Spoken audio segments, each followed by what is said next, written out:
Je m'appelle Magali Fréon.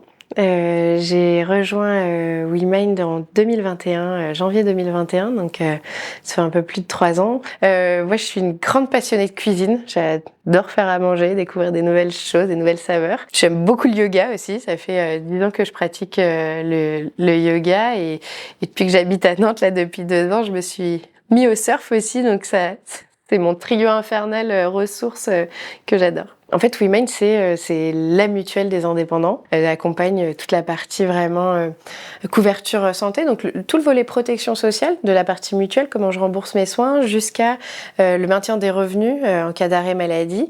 Et puis on a un troisième volet qui est la RC professionnelle qui va là plutôt s'occuper de protéger l'activité en cas de problème avec un client ou un prestataire dans le cadre de son activité. Et du coup, moi chez WeMind, je m'occupe de toute la partie donc marketing, les partenariats et avec l'équipe, il y a toute une partie sur l'accompagnement, le conseil auprès des indépendants et des entreprises qui veulent souscrire chez WeMind. Donc vraiment toute cette partie, on fait une vraie analyse de besoins de toutes les personnes qui viennent nous voir pour pouvoir concevoir vraiment sur mesure les meilleures couvertures pour eux. Alors, un des parents, c'est un vrai cheminement. Ça a été toute une histoire qui s'est construite dans le temps puisque ça a commencé. En fait, on avait pas mal de questions au téléphone, sur notre chat, sur OK, je suis enceinte, comment je fais est-ce que je peux toucher des droits? Est-ce que la mutuelle peut m'aider? Comment ça se passe? Et en fait, on s'est dit, mais bon, déjà, OK, il existe un PDF sur le site Amélie. Il y a des petits articles de blog qu'on peut trouver dans l'écosystème, des retours d'expérience, mais il y a assez peu finalement d'infos. On voulait quelque chose qu'on puisse envoyer facilement à nos membres pour les éclairer sur le sujet et du coup c'est comme ça qu'on a conçu cet article, vraiment en se disant bon bah quelles conditions j'ai besoin, quelle aide je peux bénéficier, parce que on pense souvent que les indépendantes n'ont aucune aide, mais en fait c'est un peu une idée reçue. Il existe plein de choses. Il existe des indemnités, il existe des aides aujourd'hui, mais l'idée c'était plutôt comment est-ce que je peux les percevoir et quelles sont toutes les conditions et je dirais plutôt les démarches à faire. Donc on fait cet article et très vite l'article devient un des articles les plus lus de notre blog. On a beaucoup de réactions dessus et puis le sujet nous dépasse en fait. Il y a tout un truc où sur le Slack on a eu pas mal de threads qui étaient ok ah mais toi comment t'as fait, à quel moment tu l'as annoncé à tes clients ton congé mat, et puis ah mais ok ton mec est aussi à son compte et comment vous avez géré tous les deux et le mode de garde et bref, et en fait, à ce moment-là, on s'est dit, mais il y a un truc à faire. Je me revois ce jour où on prend un café avec Inde, la fondatrice de WeMind, et on se dit, OK, il y a quelque chose à faire là. On a certainement, on peut accompagner les gens sur ce volet-là, et on prend la décision, on pousse les choses, et on va approfondir le sujet, et on a pour objectif, c'est que cet article devienne un guide sur la parentalité des indépendants.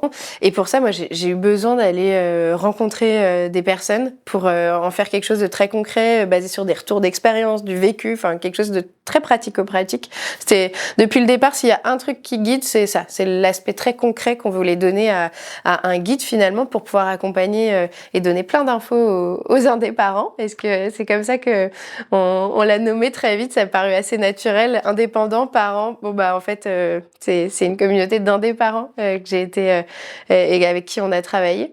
Et du coup, bah, c'est des premières rencontres qui m'ont amené à d'autres rencontres. Et il y a eu un vrai cheminement comme ça au fur et à mesure du tournage des interviews, des vidéos et qu'on a été faire. Et c'est comme ça qu'en fait tout le projet est né et a commencé à prendre de plus en plus d'ampleur et de se dire bah ce petit manuel de départ finalement c'est un grand guide qui fait plus de 50 pages et dans lequel on a tout un recueil de retours d'expérience et ouais bah tout un recueil. C'est un guide finalement dans lequel on va traversé de manière assez chronologique comment j'anticipe en tant qu'indépendant un projet bébé jusqu'à comment je vis ensuite après toute la partie postpartum, toutes les ressources que je vais chercher, sur qui je m'appuie pour vivre au mieux cette dualité qui paraît au départ un peu folle parce qu'on se dit ok ça semble un peu une mission impossible et c'est à travers toutes ces rencontres que j'ai vraiment compris un truc, c'est qu'on pouvait concilier les deux. Sa fameuse petite casquette d'indépendant avec son activité, souvent des personnes tellement passionnées et passionnantes que j'ai rencontrées, mais en même temps qui un jour décide d'avoir un bébé, qui est une expérience de vie qui transforme profondément et t'as une nouvelle casquette là qui arrive et t'as plein de responsabilités et c'est à ce moment-là tu te dis comment jongler avec les deux. Et ben l'objectif c'était vraiment de se dire il existe une autre voie et il y a un truc qui est possible parce que quand je suis indépendant, je peux créer la vie dont j'ai rêvé et je peux vraiment... j'ai une ressource qui est énorme, c'est la liberté de concevoir mon quotidien comme je l'entends, avec l'idée de la parentalité que je me faisais et celle de l'entrepreneuriat que je me faisais et comment je construis ma vie autour de ça, quoi. J'avais envie de remercier aussi tous les partenaires qui nous accompagnent sur ce projet parce que c'est fou et en fait dès le départ il y a eu un élan de ah mais c'est génial, trop bien, c'est un sujet qu'il faut creuser, on est trop derrière vous, on vous accompagnera. Certains nous ont fait le bonheur et un immense merci à nos sponsors parce que en fait c'est aussi grâce à vous que ce projet existe. Et qui ont pu contribuer même financièrement au projet et toutes les personnes qui m'ont fait rencontrer d'autres personnes ou qui ont à un moment donné donné de la visibilité à un des parents et ça c'est génial parce que c'est en fait là on est que dans les prémices, c'est le départ, toute la partie contenu est passée et maintenant tout va arriver aussi sur comment on développe le projet et ce que ça va devenir et moi je suis sûre que c'est le début d'une jolie et belle communauté, quoi.